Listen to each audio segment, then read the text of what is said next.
नमस्कार। पिछले वक्त में हमने देखा कि प्रबंधन के जो भी कोई क्षेत्र है अथवा जो व्याप्ति जो है उसके बारे में हमने विस्तृत से अपन ने चर्चा किया, जिसमें हमने देखा है कि उत्पादन प्रबंधन क्या है। उसके बाद में हमने देखा कि विपणन प्रबंधन क्या है, वित्तीय प्रबंधन में कहाँ तक मैनेजमेंट काम कर सकता है, प्रबंधन काम कर सकता है, क्रय प्रबंधन में कहाँ तक व्यवस्थापन काम कर सकता है या कार्य करता है। उसी प्रकार से हमने देखा कि लेखाकर्म प्रबंधन से क्या आशय है और उसका कहाँ तक उसका क्षेत्र अवलंबित हुआ है।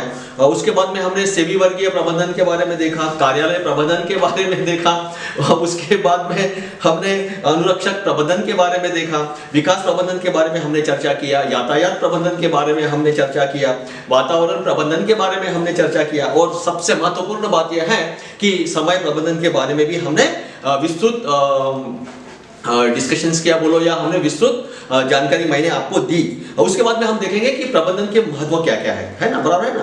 तो व्यावसायिक उपक्रमों में जो भी प्रबंधन के जो महत्व जो होते हैं वो बहुत मायने रखता है, बराबर है। तो सबसे महत्वपूर्ण ये है कि सबसे पहला महत्व क्या है प्रबंधन में, तो उपक्रम के उद्देश्यों एवं नीतियों का निर्धारण करना। मैं क्या बोल रहा हूँ देखो, उपक्रम के उद्देश्यों के एवं नीतियों को निर्धारण करना। जैसे कि कोई भी प्रबंधक वस्तु या सेवा, वस्तु का उत्पादन तथा सेवा जो भी जैसा भी रहेगा उसके उद्देश्य क्या रहेंगे, वो उद्देश्यों के साथ साथ में उसकी नीतियां क्या रहेगी, क्योंकि नीति से ही आपका उद्देश्य सफल हो सकता है। इसलिए प्रबंधन को महत्व है कि जो भी कोई उद्देश्य रहेगा वो निर्धारण प्रबंधन के द्वारा की जाता है और प्रबंधन के उपक्रम में जो भी कोई ही सामान्य उद्देश्य हो तथा कर्मचारियों के जो कुछ व्यक्तिगत उद्देश्य हो गए वो सामंजस्य स्थापित करेगा, है ना। क्योंकि जो भी कुछ हम कर रहे हैं, सेवा कर रहे हैं या वस्तु का उत्पादन निर्मित कर रहे हैं, तो कर्मचारियों के साथ साथ में उनकी जो भी कोई उद्देश्य रहेगा वो नीतियों के साथ में सफल बनाना यह प्रबंधन का सबसे महत्वपूर्ण कार्य है। उसके बाद में निर्धारित उद्देश्यों को प्राप्त करना, जो दूसरा महत्व है वो निर्धारित उद्देश्यों को प्राप्त करना।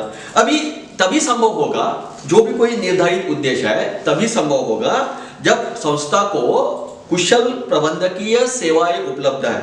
कुशल प्रबंधक की संस्था की क्रियाओं का जो भी कोई उद्देश्य होगा वो अनुकूल बनाने के लिए जिनसे उद्देश्यों को प्राप्त करना संभव है। तीसरा महत्व है कि उत्पादन के साधनों का अधिकतम उपयोग करना। सबसे महत्वपूर्ण बात है, जो भी कुछ साधन होंगे उत्पादन करते वक्त, जो भी कोई साधन होंगे, जैसे कि कहा जाता है कि मटेरियल, यंत्र, मानव, मनी, पैसा और जो भी कोई साधन अवेलेबल होगा उत्पादन के लिए, उसका अधिकतम प्रयोग हम किस प्रकार से करेंगे, है ना। तो प्रबंधन में जो भी कुछ नियोजन, नियंत्रण, निर्देशन तथा समन्वय आदि कार्यों के द्वारा जो भी कोई व्यवसाय एवं भौतिक तथा मानवीय साधन जो कुछ हो गए उसका प्रभावपूर्ण एवं कुशलतापूर्ण उपयोग में संभव बनाता है। सबसे महत्वपूर्ण प्रबंधन का महत्व है कि रोजगार को उपलब्ध करना, है ना। रोजगार अगर उपलब्ध होता है और रोजगार को अगर वो उपलब्ध करता है तो उसके जैसा कोई महत्व नहीं है। क्योंकि सबसे महत्वपूर्ण बात है कि वर्तमान समय में जो भी कुछ बड़े पैमाने के ऊपर में जो भी कोई उद्योग रहेंगे या स्थापन करेगा, यह प्रबंधन को देन माना जाएगा। और क्योंकि इससे क्या होगा कि लोगों को रोजगार प्राप्त होगा और जिस लोगों को रहन सहन में उसमें सुधार में सबसे महत्वपूर्ण भूमिका है वो निभाएगा। और सबसे महत्वपूर्ण बात यह है कि रोजगार उपलब्ध कराना यह सबसे महत्वपूर्ण बात है। गरीबी का उन्मूलन होगा डेफिनेटली।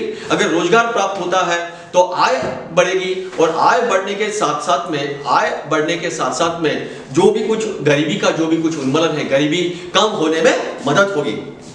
मानवीय संसाधनों का विकास होगा। मानवीय संसाधनों में जो भी कुछ वर्तमान में किसी भी व्यावसायिक संस्था की अमूल्य संपत्ति माना जाता है, क्योंकि भौतिक साधन जैसे सामग्री है, मशीन है, उपकरण है आदि को मानवीय श्रम की उत्पादनता में सम्मिलित करना ही प्रबंधन की एक संकल्पना है। यानी कि मानवीय संसाधनों का विकास करना यह एक प्रबंधन का महत्वपूर्ण महत्व है। सुदृढ़ श्रम संबंध हो गए प्रस्थापित। अभी आज के इसमें ऐसा लगता है कि मालिक हमारे पास से काम बहुत करवा लेता है लेकिन मजदूरी बहुत कम देता है, और कुछ समय के बाद में ऐसा लगता है, कुछ दिन के बाद में ऐसा लगता है मालिकों की श्रमिक काम नहीं करता लेकिन पेमेंट्स बहुत बड़े पैगामे के ऊपर में लेके जाता है ना। तो ये सारी की सारी चीजें क्या करती है, संबंधों को खराब करती है, और जब संबंध खराब हो जाते हैं तो कोई भी कार्य कुशलता पूर्वक नहीं होता, और जब कार्य कुशलता पूर्वक नहीं होता तो डेफिनेटली जो भी कुछ सेवा देना है या वस्तुओं का उत्पाद करना है, इसके ऊपर में बड़े पैगामे के ऊपर में अफेक्शंस आएगा। लेकिन प्रबंधन सुदृढ़ संबंध प्रस्थापित करता है, क्योंकि अधिक मजदूरी प्राप्त करते समय जिसको भी जीवन स्तर में जो भी कोई वृद्धि होगी वो संभव है। सामाजिक स्थिरता रहेगी। कुशल प्रबंधक देश में सामाजिक स्थिरता स्थापित कर सकता है।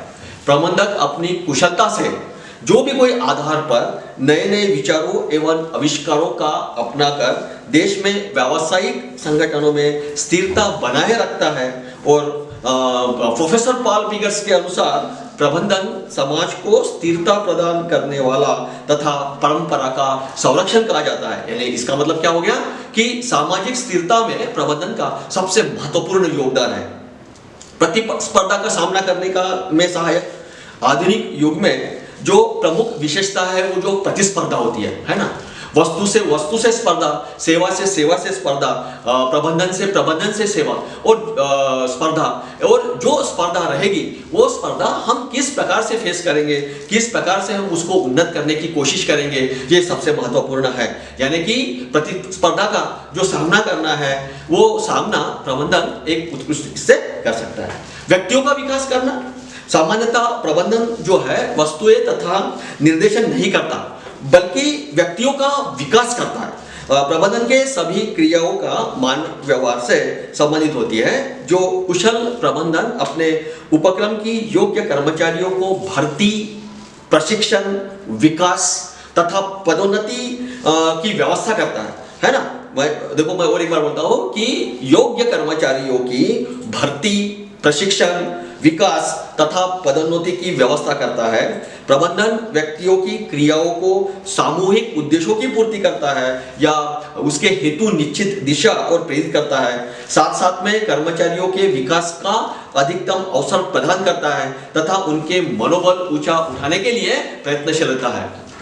तो इस प्रकार से जो महत्व है वो महत्व कौन से है मैं और एक बार आपको बताता हूं कि उपक्रम के उद्देश्यों एवं नीतियों को निर्धारण करना, निर्धारित उद्देश्यों को प्राप्त करना, उत्पादन के साधनों को अधिकतम प्रयोग में लाना, रोजगार उपलब्ध करना, गरीबी का उन्मूलन करना, मानवीय संसाधनों का विकास करना, सुदृढ़ श्रम संबंध प्रस्थापित करना, सामाजिक स्थिरता प्रस्थापित करना, प्रतिस्पर्धा का सामना करने में सहायक रहेगा, व्यक्तियों का विकास करेगा। तो इस प्रकार से प्रबंधन का महत्व है। फिर प्रबंधन एवं प्रशासन क्या है, जिसको हम बोलेंगे मैनेजमेंट एंड एडमिनिस्ट्रेशन।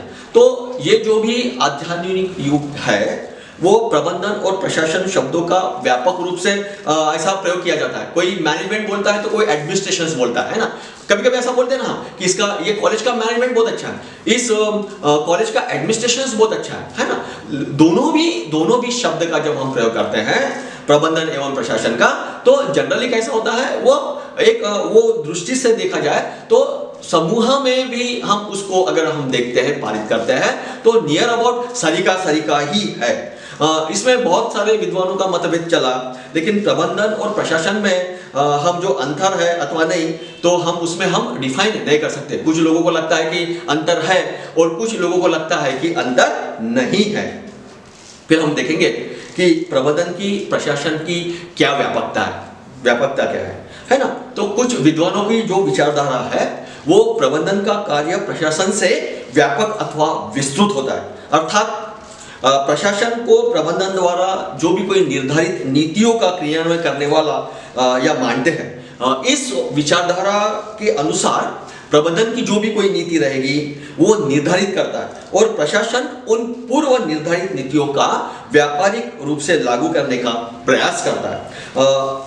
जैसे कि हमने बोला कि उच्च स्तर से लेकर तो निम्न स्तर तक जो भी कुछ रहेगा वो प्रबंधन की, प्रशासन में एक व्यापकता रहेगी। यानी कि उसमें सिर्फ अंदरूनी नहीं तो बाहरून भी व्यक्तित्व का व्यापकता रहेगी उसमें। फिर हम देखेंगे कि प्रशासन की प्रबंधन से व्यापकता क्या है ना। इस विचारधारा के अनुसार प्रशासन एक व्यापक अथवा विस्तृत शब्द जिसमें प्रबंधन एवं संगठन दोनों का समावेश होता है, यानी कि प्रबंधन के अंतर्गत में ही संगठन होता है या संगठन के अंतर्गत में ही प्रशासन होता है। प्रशासन का कार्य नीति निर्धारित करना, लक्ष्यों एवं उद्देश्यों को निर्धारित करना तथा उन सीमाओं को निर्धारित करना है जिसमें प्रबंधन एवं संगठन का कार्य करना होता है। यानी हम अगर अमेरिकी अर्थों में अगर हम बोलेंगे तो प्रशासन कैसा है, एक विस्तृत शब्द है जिससे प्रबंधन एवं संगठन दोनों का समावेश होता है। संगठन है तो प्रशासन है, प्रशासन है तो संगठन है। विलियम शुल्क ने कहा है, प्रोफेसर विलियम शुल्क ने कहा है कि प्रबंधन की जो भी कोई अपेक्षा होगी वो अधिक व्यापक मानते हैं, किंतु उन्होंने कभी कभी प्रशासन एवं प्रबंधन एक दूसरे के स्थान पर प्रयोग करना अवश्य कहा गया। यानी कि कभी कभी हम ऐसा बोलेंगे कि ये प्रशासन है और कभी कभी हम ये बोलेंगे कि ये प्रबंधन है। दोनों भी शब्द अब अपने जगह पे सही है और उसका हम उपयोग किस प्रकार से करते हैं, उन शब्दों का उपयोग हम किस प्रकार से करते हैं, तो ये प्रोफेसर विलियम शुल्क जी ने बताया। फिर हम देखेंगे प्रशासन एवं प्रबंधन में क्या समानताएं है ना।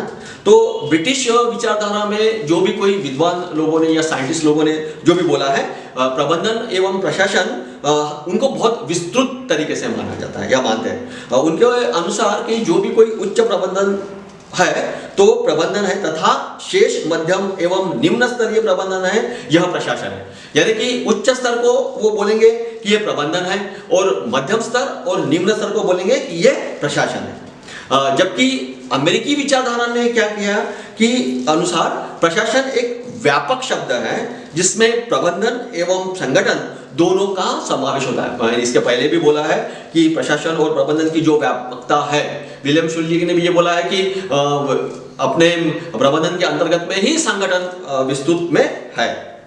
इसमें प्रोफेसर हेनरी फ्यूअल बोलते हैं कि अपने कार्यों को सुचारू रूप से चलाने के लिए प्रत्येक संस्था को, जो हम कार्य बोलेंगे जैसे कि नियोजन है, संगठन है, समन्वय है तथा निर्देशन की आवश्यकता होती है तथा सभी को समान सिद्धांतों का पालन करना पड़ता है ना, कि एक ने एक सिद्धांत का पालन करना चाहिए और दूसरे ने उस सिद्धांतों का पालन नहीं करना चाहिए। ऐसा अगर है तो हम उसको देखते हैं कि सही में वो है या नहीं है। फिर हमारे समक्ष में प्रशासन की जो भी कोई विज्ञान नहीं है बल्कि क्या है, एक ही विज्ञान है।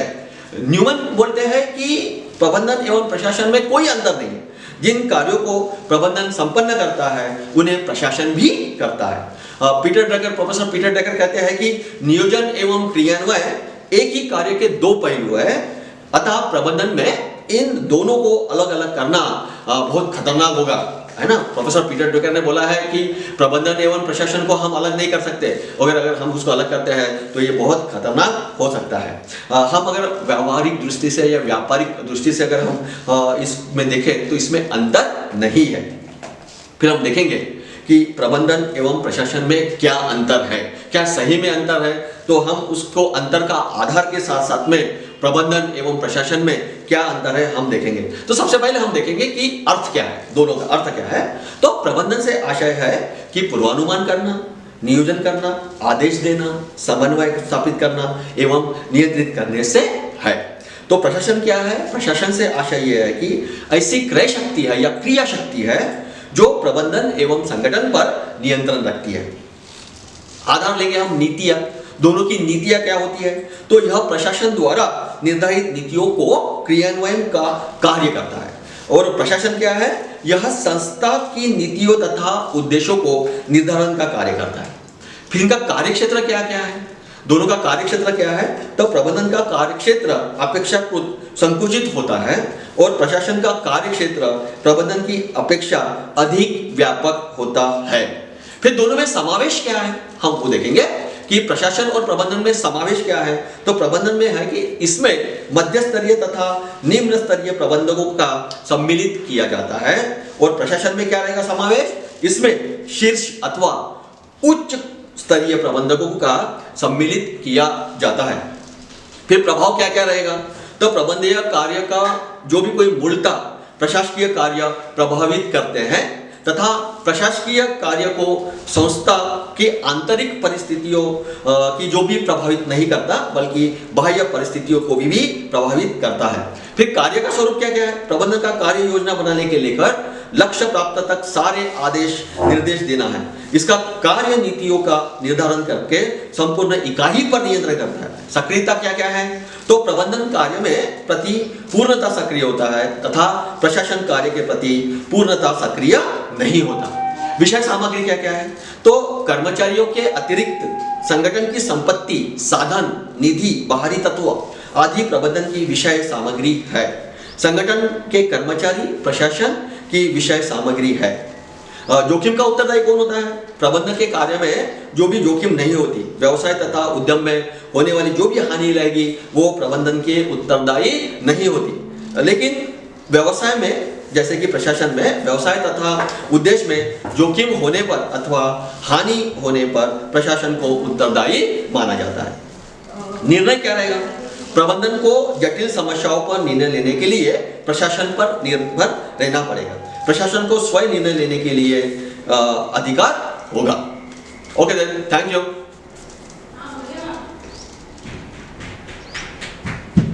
तो पतंगे सर को भेज दीजिए।